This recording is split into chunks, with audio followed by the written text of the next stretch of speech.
10 minute সময় যদি আপুনি এইকেইজন ব্যক্তিৰ লগত বহে আপুনি কেনেকুৱা ধৰণৰ ফিল কৰিব আহক জানি লওঁ ভিডিঅ'টোত মই মনজিৎ গগৈ লৈ আহিছোঁ এটা নতুন এডুকেশ্যনেল ভিডিঅ' বোলো হৰি ওৰাম ভিডিঅ' মাতো মই এইটোৱে চাম য'ত জীৱনৰ সমস্যা সমাধান বিচাৰি পাম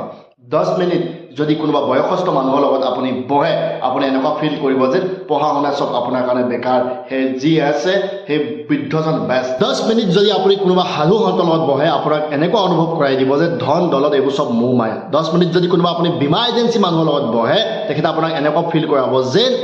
ধন টকা সম্পত্তি সব মৰা পাছতে এইবোৰ লাভ আছে 10 মিনিট যদি আপুনি কোনোবা খেতিয়কৰ লগত বহে তেতিয়া আপুনি গম পাব যে যিমান কষ্ট কৰিছে তেখেতে কৈছে আপুনি যি কষ্ট কৰিছে একোৱে নহয় 10 মিনিট যদি কোনোবা বেপাৰীৰ লগত বহে ডাঙৰ বিজনেছমেনৰ লগত আপুনি গম পাব যে আপুনি যি কমাইছে সেয়া একদম নগণ্য মাত্ৰ যি কমাইছে তেখেতলোকে কমাইছে এনেকুৱা 10 মিনিট যদি আপুনি কোনোবা ভাল বন্ধুৰ লগত কথা দিলে আপুনি এনেকুৱা ফিল কৰিব যে স্বৰ্গ নৰক সব ইয়াতে আছে ইমান ভাল এখন পৃথিৱী আৰু সেইকাৰণে নিজৰ ভাল পোৱাক নিজৰ বন্ধু বান্ধৱীৰ লগত নিজৰ ফেমিলি মেম্বাৰৰ লগত সময় দিয়ক